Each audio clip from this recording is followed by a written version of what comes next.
د امریکا نوی ولسمشر ټرمپ ویلي چې له افغانستان څخه بیرته خپلې هغې وسلې اخلي کوم چې له دوی څخه پاتې شوي دي. ټرمپ د افغانستان په هکله کومه پالیسي لري؟ ټرمپ داسې بار بار مخکې هم ویلي چې دی به پر باګرام اډا باندې خپل واک ترلاسه کړي او هغه به تر خپل تسلط لاندې راولي، او د واشنگټن یعنې ټرمپ د امریکا پالیسي به له افغانستان څخه له کابل سره له طالبانو سره پر روان وخت کې کومه وي، او طالبان د دغو اصلو په حاله باندې چې کوم ټرمپ ورڅخه غوښتنه کړې ده د دې په هکله باندې کوم دریځ لري. پر دې موضوع باندې یو معلومات یو ویډیو له تاسو سره یو خپرونه له تاسو سره شریکه کوم. راځئ تر هر څه نه مخه دا خپرونه وګورو. د امریکا ولسمشر ډونالد ټرمپ وایي په افغانستان کې د امریکا پاتې وسلې به بیرته ترلاسه کړي. هغه پر بایډن نیوکه کړې چې له اسلامي امارت سره یې مرستې کړي او دغه راز د امریکا وسلې دوی ته ورپرېښي. نوموړي دا څرګندونې داسې مهال کړي چې ټاکل شوې د امریکا د 40 ولسمشر په توګه لوړه وکړي. ټرمپ تر دې وړاندې هم د افغانستان او په ځانګړي ډول د اسلامي امارت په اړه ورته څرګندونې کړي د باګرام په هکله باندې او څو ځلې په باګرام هوایي اډې هم د نیولو خبره کړې ده. اوس پوښتنه دا ده چې د امریکا د نوي رهبرۍ په راتګ سره به د افغانستان دریځ د واشنګټن دریځ د کابل په اړه څه وي؟ د افغانستان په اړه د ټرمپ سیاستونه به د امریکا افغانستان اړیکې کوم لور ته یوسي؟ آیا اسلامي امارت چمتو دی چې دا وسلې بیرته امریکا ته ورکړي؟ درنو لیدونکو سلامونه، ستړي مه شئ، تاسو تودې خبرې ګورئ. زه فرید الله محمد یم. د همدې موضوع د څېړلو لپاره د بحث خوندوره موضوع تاسو یې وګورئ، تر پایه ډېر معلومات پکې شته. کامران امان صاحب، همداشان د سیاسي چارو کارپوه هیواد ځاځی صاحب او همداشان د سیاسي چارو کارپوه شهاب لیوال صاحب. د باس درنو ګډون کوونکو ستړي مه سئ، ښه راغلاست. لیوال صاحب، که پیل له دې څخه وکړو چې د امریکا د ولسمشر وروستۍ څرګندونې چې نن یې لوړه وکړله او مراسمو نن رسما وظیفه ترلاسه کړله، دا څرګندونې څه معنا لري؟ بسم الله والصلاة والسلام علی رسول الله. جناب محمدي صاحب، تاسو ته تخنیکي همکارانو، درنو میلمنو ته او ټولو لیدونکو او لیدونکو ته السلام علیکم ورحمة الله وبرکاته. وعلیکم السلام. جناب محمدي صاحب، ټرمپ یو وار امریکا کې د مشرۍ مخینه لري چې د په مخکینۍ دوره کې ډیر اصلاحات په امریکا کې راغله، اقتصادي اصلاحات چې په هغه لړ کې دا پرېکړه وکړه په هغه وخت کې چې له افغانستان نه به دوی د خپله سرتیري وباسي او د افغانستان دغه اوږده جګړه به پای ته رسوي، چې هماغه شان یې هم وکړل. صحیح. په څومره چې موږ له دنه مطالعه لرو، دا یو اقتصادي محوره پالیسي مخ ته بیایي. اگر که امریکا په تیرو 20 کلونو کې د افغانستان، عراق او ځینې نورو هیوادونو په جګړو کې تریلیونه ډالر زیان لیدلی دی او د 2020 په موقف کې نه ده چې اوس د موږ د دوی دغه انتخاباتي شعارونو نه لږ احساس د خطر وکړو، یا مثلا دوی به 100% لکه څنګه چې 2020 کې دوی تصمیم نیولی سو اوس د تصمیم ونیسي. 2020 کې دوی د نړۍ په سطحه قطب قدرت و، د دوی په یقیني تقاطر هیواد په وخت کې ډېر نه اقتصادي او نه نظامي ځواک شتون درلود. نو اوس د افغانستان جګړه دوی نه هر څه له لاسه وایستل، بېشک ډېرې شاته راوستل. د نړۍ په سطحه هغه کوم حیثیت چې و ډېرې زیان ولیده. دوی اقتصاد ډېر قوي ضربه ولیدله.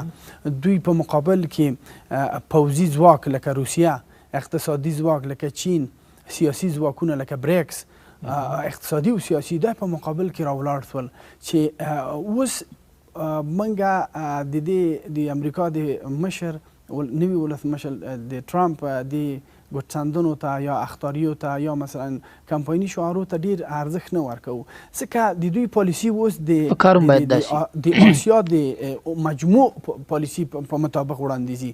دوی دلته په مقابل کې قوي حریف روسیه له چې په اوکراین کې ټول د دوی متحدین چلنج کړي، امریکا یې چلنج کړې ده، همداشان د اقتصادي بازار کې چین د دوی بازار ټول په کنټرول کې نیولی ده، او د دوی د ډالر د هجموني په مقابل کې بریکس پلکس منځته راغلی ده. نو دا هغه مسایل دي چې زه وایم امریکا بیا د 2020 تېروتنه په هیڅ 2023 کال تېروتنه په هیڅ صورت نه کوي. هیڅ وخت دی به بیا بالکل ډېر احتیاط به دې ورته کوي. بیا به له افغانانو سره ښکیل نیسي. دوی عاقله خلک دي او ټرامپ ګوره جدي سړی ده. انداز د خبرو او انداز د کرکټر لکه لیونی ښکاري، خو دی د خپل د هیواد او د خپل په هغه کړنو کې متحده ده. هره خبره چې وکړي د هغې تر شا درېږي. دی وایي چې زه به د افغانستان څخه داسې خطاب یې زه درته وایم خبرې کلمات وایي بایډن دښمن ته د افغانانو په د امریکایانو په مالیاتو باندې اخیستل سوي وسلې پرېښي دي او زه به دا بیرته راګرځوم. ټرامپ او د امریکا ټول ولس ته موږ دغه خبره کوو چې افغانان د دوی دښمنان نه دي. نه موږ د تېرو 20 کلونو کې له هغه نه مخکې او اوس هم دوی سره افغانان هیڅ مخینه د شخړې نه لري، بلکې دوی و چې راغلل افغانستان ته، افغانستان یې اشغال کړ، افغانستان باندې یرغل وکړل، د خپل اقتصادي سیاسي پوځي ځواک یې پیاوړی کړ، یو افغان نو ورسره راغلی دورې روسیې او د چین د نورو هیوادونو مخه ونیسي. متاسفانه د موږ ولس، د موږ نظام، د موږ خلک قرباني کړل. نو که چیرې دی بیا دومره په جرأتمندانه خبرې کوي چې ګواکې زه له افغانستان نه د خپل پوځي وسایل اخلم، په هغه وخت کې چې تښتېدلی والم نه اخیستله، بوف خو په شونډو کېږي که نه، طاقت او قدرت یې هر څه درلود. اوس دا هغه کمپایني شعارونه دي چې وخت سره به موږ او تاسې د دې عکس العمل وګورو. مننه. کور دې آباد. ځاځی صاحب ستاسو په رنګ باندې د امریکا خوندور معلومات لیوال صاحب ماشاءالله څرګندونې د افغانستان په اړه خصوصا پیسې چې راځي او بل د وسلو خبرې کړې ده، یعنې څه؟ مننه. بسم الله الرحمن الرحیم. سلامونه تاسو ته، لیوال صاحب ته، ډګروال صاحب ته، همدارنګه ستاسو قدرمنو لیدونکو ته. واقعیت دا ده چې راځئ د ټرمپ هغه 2014 ستراتیژۍ ته لږ ورشو چې د جنوبي اسیا په اړه باندې اعلان کړې وه. د جنوبي اسیا په اړه باندې دی په خپله پالیسۍ کې پاکستان محکوموي، پاکستان یو ډول په هغه دوی په اصطلاح باندې د ترهګرۍ ملاتړ اعلانوي او په مقابل کې هند ته دوی ترجیح ورکوي. د هند ترڅنګ دوی په جنوبي اسیا کې واړه هیوادونه لکه بنګلادیش، لکه مالدیف، لکه نیپال، دغو ته هم ارزښت ورکوي تر څو دا راولاړ کړي. دلته پروژې دوی هغه کوي. د MCC په نوم یو شرکت ته د پولیم چیلنج په نوم هغه شرکت په عملا هلته قراردادونه لاسلیک کوي د نیپال سره په بنګلادیش کې. په عین زمان کې په 2020 کې دوی په لومړي ځل په مالدیف کې ډیپلوماټیک حضور پیدا کوي او هلته خپله قونسلګري پرانیزي. دا په دې معنی چې دوی هلته د نفوذ او حضور په لټه کې وه. د دوی د ټرمپ هدف دا و چې دوی په آرام سمندر کې او په عین زمان کې د هند په اوقیانوس کې حضور پیدا کړي. د چا په مقابل کې؟ د چین په مقابل کې. د امریکا د ټرمپ یو شعار هغه چې دا هغه سیاسي شعار چې دا هغه د قدرت 2014 کې د قدرت راتګ څخه وروسته هغه د حمایه کوي، هغه د امریکا بیرته لوړېدل دي. هغه په دې معنا چې د ده تر ټولو ستر دښمن په نړیواله سطح باندې هغه د چین اقتصاد ده. د چین اقتصاد ته دی په هر ځای کې د همدغه واړه هیوادونه په دې هغه کې د یو کمربند یوې لارې په مقابل کې همدغه واړه هیوادونه هم راپورته کړل او په عین زمان کې هند هم د پاکستان بدیل او هند هم د کولمبو په بندر کې لکه څنګه چې بایډن هم هغه تشویق او حمایه کو او هم د همدغه MCC شرکت د هغو پروژو چې دلته په دې وړو هیوادونو کې ترسره کوي د هغوی د ملاتړ دپاره راوبللو او د سره همکاري شروع کړه. اوس دلته راځو د ټرمپ څرګندونو ته. د ټرمپ څرګندونې یوازې د افغانستان په مقابل کې توندې نه دي، یوازې د افغانستان په مقابل کې توندې نه وي، بلکې د اروپا په مقابل کې همدغه څو ورځې وړاندې د ګرینلینډ او د پوناما د کانال په مقابل کې، د کاناډا په مقابل کې د څرګندونې وګورو. دا ټولې یو ډول حساس پارونکي څرګندونې دي. ولې دوی دا حساس پارونکي څرګندونې کوي؟ ستاسو د خبرې مطابق د افغانستان، اروپا، پولنډ او نورو په اړه باندې دوی دا څرګندونې ولې کوي؟ دا یو غواړي تهاجمي سیاست وکړي.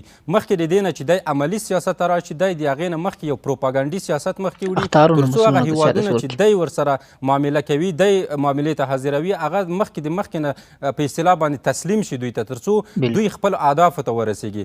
په مقابل کې د ګرینلینډ یا هغه د ډنمارک د یوې برخې د ځمکې د حاکم څرګندونې موږ او تاسو واورېدې چې هغه عکس العمل وښودلو، ځکه ټرمپ د یو لوی اقتصادي او نظامي هیواد ولسمشر کیدونکی و لکه څنګه چې نن شو. تر څنګ یې موږ او تاسو د هغه خبرې داسې اخیستلی شو چې دی غواړي یو ډول دی اقتصادي شخصیت لري، اقتصاد محوره کرکټر لري، دی غواړي هر څوک معاملې ته راجع کړي. دی یو داسې داسې جالب غوندې کارونه کوي لکه په ده چې د شمالي کوریا له رهبر سره ولیدل، د پوتین سره لیدنه وکړه. په عین زمان کې اوس هم دی غواړي پوتین سره خبرې وکړي. نو د ده بهرنی سیاست په څو حوزو کې چې موږ مطالعه کولی شو، د اروپا په مقابل کې خپله اروپایي هیوادونو د ده د راتګ څخه نګراني څرګنده کړې، ځکه چې هغه تعرفي چې په ده په تېره واکمنۍ کې مثلا د دوی په وارداتو باندې امریکا ته لګولې وې، هغه بیرته کیدای شي وضع شي. تر څنګ د ناټو په مقابل کې چې غواړي دی ناټو هیوادونه هغه بسپنه هغه پیسې چې مثلا امریکا یې ورکوي دی په دې لټه کې دغه چاره کم کړي او ناټو غړي هیوادونه په خپل اندازه باندې دغه سازمان چې ده هغه حمایه کړي او خپله برخه پیسې ورکړي. مننه. امان صاحب، د پوځي لحاظه د امریکا د ولسمشر ټرمپ وروستي څرګندونې هغه هم خصوصا د افغانستان په اړه باندې څه بیانوي؟ بسم الله الرحمن الرحیم. سلامونه نیکی هیلې محمدي صاحب تاسو ته، عزیز صاحب ته، وال صاحب ته، تخنیکي همکارانو ته، د تلویزیون اورېدونکو لوزونکو ته وړاندې کوم. وعلیکم السلام. خو دا خو مخکې د انتخاباتو نه کوم شعارونه چې ده ورکول، انتخاباتو الطریقه بایډن دا همیش ګرموه په دې باندې چې ګویا افغانستان نه دی ډېر په عجله ووته او موږ یې په دنیا وشرمولو. هماغه د امریکا کم اوتوریته چې درلوده په نړۍ په سطح دی ټیټه راوسته او فرار یې وکړه او د دونه حسلې پرېښوستې. دا یو شعار و انتخاباتي دموکراتانو جمهوریت خواو ترمنځ. په دې په یاد به مې هر چې د ته د افغانستان نوم به یې د په اوله خبرو په شروع کې به یې د برنامه کې به د افغانستان نوم او د خالص په افغانستان که راسو اساسي نقطو ته دې ته چې موږ ووایو چې د 1991 کال نه او نن 2021 کال ده، 25 شروع ده، لا شروع سو نه وای. دوی په دغه کلونو کې امریکا مطلق په جګړو کې دی داخل ګڼمه او عملا د جګړې کړي، تجاوزونه کړي. کله شوروي له منځه لاړه، دنیا یا قطبي ته لاړله او ده غوښتل د ټول نړۍ د خپل د کنټرول لاس راوړي لاندې ته، ویې نه سو کولی او دوی بالاخره ناکامه سو او ناکامي د افغانستان نه شروع سوه. عراق کې همداسې خپل اقتصاد یې وځپه، په نورو هیوادونو کې، اروپا شرقي کې، په چکسلواکیا یې تجزیه کړله، هر چې وسو ونه سو. بالاخره افغانستان کې 20 کاله لویه ترینه جګړه د امریکا په ټول د تاریخ افغانستان ورته تمام شو. نو په دې وجه باندې مکمل له منځه دغه ټول به چې دغه کم شیان دی اوس وایي دا د ده په اختیار کې نه دي. هلته څلور نور خطرناک ارګانونه د امریکا دي. یو خو داخل کې رئیس جمهور خاصتا خاص صلاحیت لري په داخل د هیواد کې چې څه غواړي کولی شي دی وکړي. بهرني سیاستونو کې دی مستقل نه ده، څوک ورته اجازه هم نه ورکوي. نو دغه انتخاباتي شعارو په اساس باندې بیا هم خپل د جمهوریت خواو ته ویل چې زه به افغانستان ته ځم او هغه وسلې چې پاتې هغه به موږ د طالبان نه اخلو د افغانستان نه. دا امکان نه لري. برعکس کم پیسې چې کومک کوي د باندې امریکا خپل اعتراف وکړو، نور یې اعتراف وکړم. نه تنها دا پیسې د ملل متحد له طریقه راځي او د افغانستان د بشري کومکونو ته راځي چې اوس بیا هم ملل متحد پیشنهاد کړی 15.5 میلیارده ډالر سږ کال 2015 کال بودیجه د افغانستان ته او فلسطین خلکو ته. دا هغه نه دي پیسې د امریکا چې امریکا یې قطع کړي. امارات اسلامي په زغرده باندې ماته دا خبره رد کړه چې موږ ته اروپایي چانل راکړی، موږ نه بالکل متاسول د خپل پان ټیکر پر باندې اسلحه کوم د نظامی لحاظه او کدی زور لري بیا د ځان امتحان کې را بسي افغانستان ته، بیا به ملت په مقابل کې ودرېږي او غیر لغه دا غلیمت بیا نشي کولی دا غلیمت دا یو نو سیاسي او فشارون دي په امارات اسلامي باندې. زه باور لرم که چېرته ما څو واره وړاندیزونه کړي امارات اسلامي رهبري ته چې دغه غرامت جنګي باید آواز د افغانستان حکومت جګ کړي د ناټو او په راس کې امریکا نه، چې دوی دونه موږ ډاروي. موږ هم نړۍ ته مراجعه کوو چې 20 کاله زموږ یې وژلي یاستو، مهاجر کړي یاستو، اقتصاد یې موږ له منځه وړی دی. اقتصاد افغانستان چا له منځه خو 20 کلن حکومت له منځه یې وړی افغانستان اقتصاد چې نن مصفر سره ضرب یاستو. دا اوس هم زموږ نړۍ د لاره روان دی، مهاجرینو موږ روان دي ورځ په ورځ، هېڅ نه بېکارۍ ده. نو په دې وجه باندې دا یو غلیمت د افغانستان د خلکو ده. دا هېڅ نه حقوقي حق نه لري چې موږ نه یا تا یو مرمۍ هم واخلي. ویستل په یاد مې په جریان د مذاکرات د دوحه کې دوی 6 میاشتې هغه قطع کړه مذاکرات. په همدې خاطر دوی خپل اصلي وباسي، بیا یې وویستلی، بیا مجبوره شو چې بالاخره بایډن سره راغی، بایډن دې موضوع ته ادامه ورکړي چې خپل عسکر په شکل وویستل. کور دی آباد. مننه. دوستانو دا موضوع باندې تاسو سره مې څو خبرې داسې یقیني شریک کړي چې یقیني ستاسو د سوالاتو جواباتو پکې سوي. یعنې د ټرمپ هغه خبرې چې بیخي پر میډیا باندې داسې ګرځي، بیا بعض هغه خلک چې مثلا د طالبانو د حکومت مثلا د اوسني نظام سي خلاف هغه بیا ښه ډول ورته ډنګوي چې یعنې داسې کار به ټرمپ وکړي، زر تر زره به وکړي، نو ډېر خوشحالي ورته کوي دې کار ته. لکه تاسو چې لیوال صاحب او د هیواد زاجي صاحب او د کامران صاحب خبرې تاسو واورئ، د یقیني حقیقت هم داسې ده. د زاجي صاحب خبرو ته راځو. د هیواد زاجي صاحب یقیني امریکا چې کمې خبرې کوي چې زه به له امارت اسلامي یعنې له افغانستان څخه بیرته خپلې وسلې واخلم، دا دی نه اخیستلی شي، نه د دې وس کار ده او نه یې دی وړي، بلکې دی چې دا خبرې کوي دا پر دې بنیاد باندې چې افغانستان تر فشار لاندې راولي او د ده هغه مطالبې چې دی له افغانستان څخه له طالبانو څخه څه غواړي هغه دی هغه ورته ومني. تر وار له مخکې لا مثلا د ده په وینا باندې او حقیقت هم داسې ده لکه څنګه چې دی دغه مثلا اخطارونه ورکوي چې زه به هغه وسلې جن راوړم، که نه کې را مثلا نو بیا خو جنګ ده، نو جګړه به ورسره کوم، بیا به پر افغانستان باندې تعرض کوم، بیا به افغانستان نسم، افغانستان ته به ځم. مثلا دا خبرې چې دی کوي دا په دې خاطر باندې چې د افغانستان اوسنی نظام تر فشار لاندې راولي، وار تر دې له مخه چې دی هغه کار کوي او هغه ورته تسلیم شي د کړنې ټولې ومني. دا یاد ساتئ، نه دا کولی شي امریکا او نه امارت اسلامي داسې په اسانه ورکوي. تاسو واورئ د کامران صاحب دا خبرې چې دغه همت د موږ نیولې دي هېڅوک یې له موږ څخه نشي اخیستلی، نه دا حق لري. که چیرې دی دغه وسلې وړي چې دی وایي دا له موږ څخه پاته شوي دي، نو موږ هم داسې کولی شو چې یوه نړیوال سټیج ته وګرځېږو او دا مبارزه وکړو او دا چیلنج کو چې دوی له موږ سره داسې ظلم داسې تجاوز کړی د 20 کاله افغانان وژلي، 20 کاله د افغانستان اقتصاد خراب کړی، 20 کاله د افغانستان امنیت خراب کړی ده، نو بیا موږ هم کولی شو چې له دوی سره پر دې لاره باندې مبارزه وکړو. نو هغه خلک له سوچ او له فکر څخه دا وباسي چې بیا به ټرمپ افغانستان ته راځي او له افغانستان څخه به خپلې وسلې وړي یا په زور یا په خوشحالي یا په رضا سره دا کار نشي کولی. دوهمه خبر لکه څنګه چې لیوال صاحب وویل ټرمپ اوس غواړي کوشش کوي چې پخوا 2001 کال نه ده، له 2001 کال څخه تر 2021 پورې بیا خاص کر تر 25 پورې امریکا ډېر نقصانات وکړو په سیاسي لحاظ، په اقتصاد باندې، په نظامي قدرت باندې، په دې ټولو کې ډېر تاواني سو، ډېر نقصان یې پکې وکړ. دی په جګړې باندې بوخت و، له 2001 کال څخه نیولې تر 25 کال پورې یا تر 20 کال پورې په جګړې باندې اخته و. داسې په هیوادونو کې جګړه رامنځته کوله او هغه خلکو ته بېروفۍ ورکول، هغه به د جنګول، د ده مزغن نقصان وسو، د ده تاوان وسو. په دغه سره سره له دغه ځای څخه چین خپله ګټه واخیستله، خپل ځان یې برابر کړي، خپل هیواد، خپل اقتصاد، هر څه یې برابر کړو. اوس دی کوشش کوي چې زه خو په جګړه باندې اخته وم، ما و دې شیانو ته پام نه و، نو ځکه چین له ما څخه دومره مخکې ولاړی. نو دی اوس کوشش کوي هغه هیوادونه چې له چین سره کم کاروبار تجارت کوي هغه تر فشار لاندې راولي، هغه ځان ته تسلیم کړي تر څو پورې د چین اقتصاد کمزوری کړي.